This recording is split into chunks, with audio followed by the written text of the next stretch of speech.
Alright, what is up guys? If you're watching this video, you probably saw the thumbnail and, kind of thought it was interesting. So pretty much this video is about this little thing I made. It probably cost me about $15 to make. And, if you've played Game Boy before, or Game Boy Advance, you'll notice this button layout looks very similar. Looks like a D-pad on the left, and maybe an A and B button on the right. And that's exactly what it is. So this is actually an attachment. So I'll show you. It's a Velcro attachment that goes around, it could be Android or iOS, I guess, any device that has an emulator. You simply stick it, wrap it around, and it gives you these sort of on-screen guides for touch controls, for these on-screen controls. For like Game Boy emulators, Game Boy Advance, or whatever emulator you can use. You can modify this and add more buttons, make it like a Sega Genesis, or like a Super Nintendo.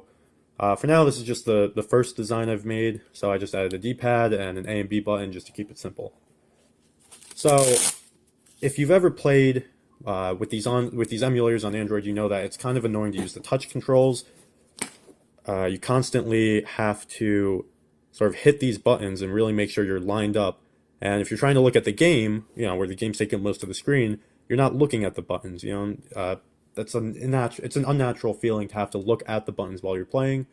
And that's true with any game console. That's just how we grew up. You could feel the buttons, and that's how you play. And even with typing on a keyboard, you don't necessarily have to look at the keyboard once you get the feel of the keyboard layout. So for me, when I've been trying to emulate games, I've never really been a fan of using these on-screen controls. I thought they were annoying, even with the vibration on for the haptic feedback. It just, I always found myself misaligning myself with the buttons, or like not hitting the proper button when I wanted to, or I would just not hit any button at all. And I always found that really frustrating, so I decided to sort of build this guide system. So what it is are these replacement tips for a capacitive pen. So if you have ever used one of those like cheap dollar store touchscreen pens, like styluses for your phone, this is essentially a replacement tip for a specific brand, and it was about $10 for 10 of them. And they have this screw on top. They screw into the model that it came with, and I can link that in the description of the video so you guys can take a look. I just bought them on Amazon. Again, it was like $11 for 10 of them. Went to the hardware store, got these nuts, which were like $1 for 10 of them. So the nuts are really cheap, and they just screw in.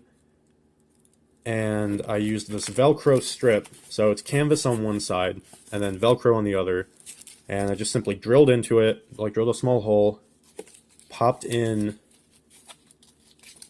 these capacitive tips, lined them up, and then just screwed them on with the nut.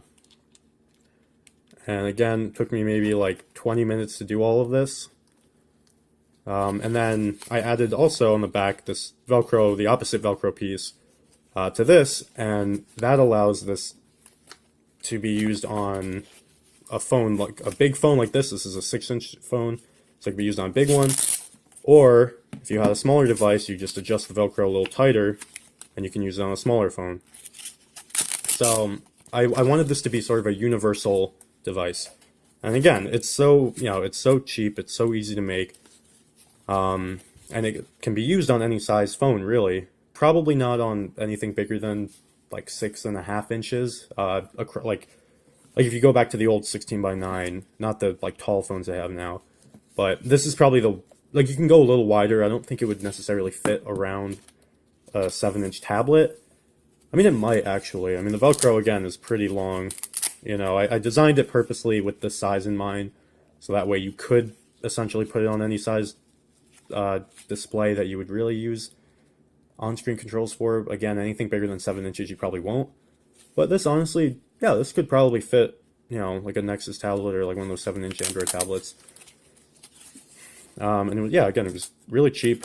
$10 for a 10-pack of these capacitive tips. And then like $1 or something for these nuts at my local hardware store. And then the Velcro itself, I just had lying around, but you can buy, I think I saw a spool of pretty much this exact one for like $10 for like 10 feet of it, or like 5 feet of it or something. So the Velcro also is pretty cheap. The one modification I did make though is I sort of slid these toothpicks into the thread, or the the hoops or the loops of the Velcro, and that's just to keep it from kind of flexing in on itself. So before, I mean, it still does have a little bit of give, but when I wrapped it around the phone, pretty much here's the part without the toothpick, it would just kind of bend in a little too much. So what I did was I sent this toothpick in through just to kind of give it some stability so it can't bend in any more than that, and it's stuck in this sort of like rectangular shape. And the other thing to note about this is that you have to make sure that your buttons, and this is the trickiest part, to make sure that the buttons on the on-screen controls line up with the actual pads of the capacitive tips. So you notice this is pretty much lined up perfectly, or as perfect as I could get it. It's a little tricky to do. It's kind of trial and error. You have to do it multiple times. So I would slide this on, check to see if all the buttons were being hit. A and B were pretty good. It was the D-pad that was a little tricky to get, because the D-pad is just one big button with four, or I guess one group of buttons that you can't move. The A and B you can move individually, but the D-pad is just one thing. So it was a little tricky to get that, but once I did, it was good, and it lined up well, and that again took maybe a few minutes. You might be wondering why bother with this if you could just use a controller, and this isn't necessarily meant to be a replacement for a controller. This is meant to be a portable alternative. So controllers tend to be, clunky if you're going out and you just want to play a quick like Pokemon game or something, and you don't want to use the on-screen controls because you're like me and you're not a fan of them. This is meant to be something portable where you don't necessarily have to carry a bag to carry your controller, like a wireless controller, or if you do a wired controller with like an OTG cable, that can be a whole thing. Also, I personally don't like using wireless controllers on my phone because now I have two things I need to charge, and running the Bluetooth will also drain the battery a little faster. So it really just becomes more of an inconvenience than anything. This is nice because, again, it's not drawing any extra power. It's super low profile, so this is just, again, the extra loop in the back. But if you look, it's only like a few centimeters thick at most. It's not really like intrusive in any sense. It's really low profile. When you're done with it, you get where you're going. When you're out, you just slide it in your pocket because it's pretty much as thin as this phone. It might be a little thicker, I guess, but again, it folds up really nice. If you remove these toothpicks, you could fold it up again in half down this line. So this is really, again, it's not a replacement for a controller. It's an alternative for the sake of portability, and I think that's important to keep in mind when you consider something like this. If you were to build one, or if I can get a solid model running of this, I might try to sell them if people are interested. Maybe I'll do like an Etsy store or something. But there are drawbacks to this, so I know I've kind of made it sound like it's like really good, and it's working well. The drawback right now, probably the biggest drawback, is that the buttons for the D-pad aren't properly aligned. That's more of my fault. I just haven't gotten around to actually making a second model and trying to fix it. So I'll talk about this a little more, but essentially these buttons, like the right button specifically and the up button as well, they don't work. They keep hitting the center of the D-pad instead of actually hitting the D-pad button. And I think they're just too close together or something. There also is a little bit of a flex, so even though I put those toothpicks in to kind of give it a little more structure, when you wrap it around, you'll notice the buttons, if you can see, it might be kind of hard to tell, the buttons are kind of curving in. They're going inward instead of going flat down. So that is a pretty big issue that I have to figure out, and I think adding sort of a solid piece. So you see here with this left button, if it was straight down, it should be like that, but in reality, it's curving inward. Same thing with the up button and the side button, and probably the down button as well. So there are two ways to solve this. Either just separate the buttons a little more, make the D-pad bigger, that way them moving around doesn't really matter, or get sort of a solid piece of plastic or even like a thin piece of wood, if I could find something like ultra thin, and just put that as the base here, and then screw these in, and that way there will be no flexing, because right now it's just this canvas Velcro piece, and that's just a piece of fabric, so that's going to flex any way it can. A piece of wood would actually, like a solid piece of wood or plastic, would keep this thing from moving around at all, and I think that's probably the best way to do it. but I need to think about something thin and low profile. Maybe I'll get something 3D printed, just like a small rectangle. And that would actually be easier too, because if it's 3D printed, the drill hole is already made. I won't have to drill anything. Everything will be perfectly aligned. So maybe I'll work on that. I think if I decide to make these, if there is an interest in people buying them, I'll work on a 3D printed base for this Velcro strap. But everything else is great, The Velcro works well. It's nice because it's universal. You can take it on and off pretty easily. Works on any device, like multiple devices. It's not it's not like a phone case where it only fits one size. It fits any size that you're interested in. Yeah, so with that out of the way, went over the pros and the cons of it. Let's get into some gameplay, just so you can kind of see how it looks, and I'll go over a little more issues as we run into them with the controller. So let's get into that.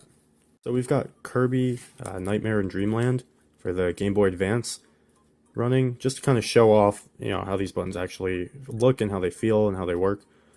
So right off the bat, you'll notice that I'm not even applying any force. I'm just lightly, tapping these buttons.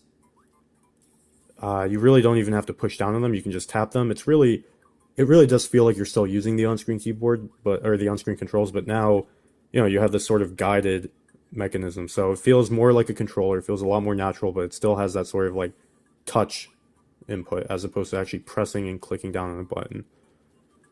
The other thing you'll notice is that these up and right buttons are kind of a little funky.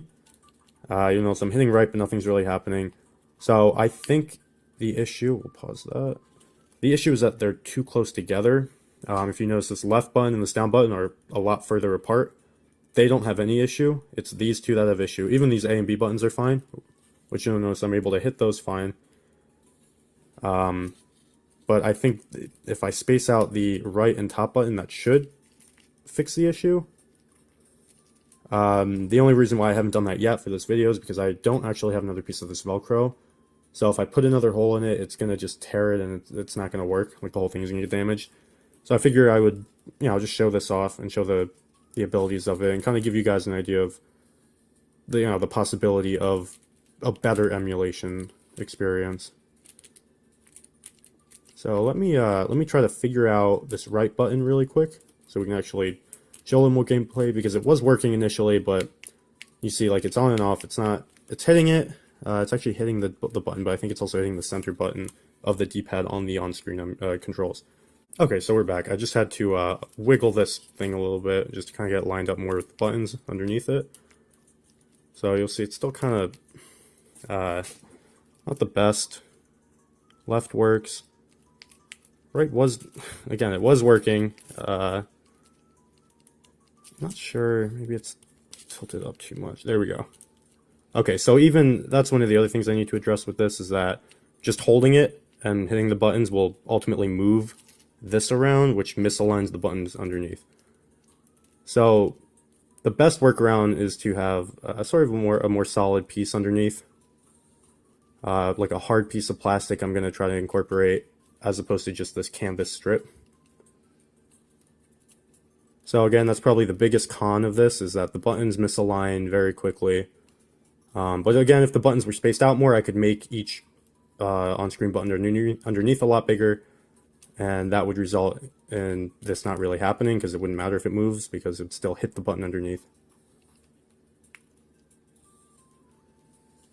But yeah, so, this is running, again, it feels a lot better. I'm not even looking at the buttons I'm hitting. I'm just hitting them because it feels natural. It feels like I'm playing a Game Boy. With the on-screen controls, you always have to kind of look down to see and make sure you're hitting the right one, because there's no guides. But with this, I'm able to just hit the buttons and go, and not even have to look. I can actually focus on the game, focus on the gameplay. Also, I apologize if I'm getting out of frame. I'm trying to look at the camera and look at the phone itself, and it's a little tricky.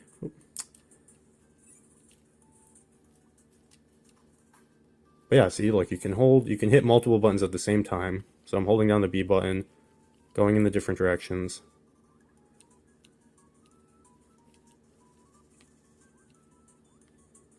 Yeah, and with this, I kind of just have to hit the sweet spot for that right D-pad. I like to show off this game for this setup because, again, even though it's a Game Boy Advance game, you don't need these sort of left and right buttons, the back trigger buttons. Kirby doesn't use it. Kirby just uses A to jump and B to attack, and then select to lose the ability, but I just have that mapped again as one of the touch buttons, or the on-screen touch buttons, I should say. So this is more still, like a work in progress. I think it's a proof of concept to show that there is a better way to do emulation without having to carry around sort of a big controller. But yeah, if you guys like this video, I can do another one once I actually get this up and running a little better.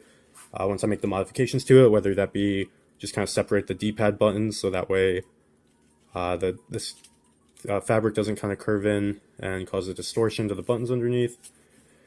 Or, I could try to, if these work out, I could try to make them and sell them, because again, these are interchangeable for any phone, it slides right off. It's just Velcro on the back, buttons on the front.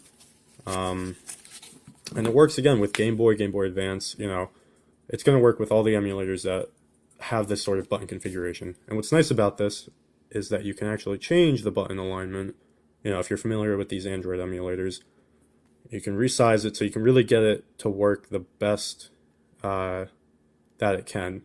Really get these buttons, these touch buttons underneath, lined up with the emulator itself. Which again, this just overlays on top. But yeah, if you guys enjoyed this video, give it a like. Let me know what you thought about this. I thought this was a pretty neat project. I was really excited that it actually did work fairly well, except for the D-pad button. But yeah, let me know in the next one.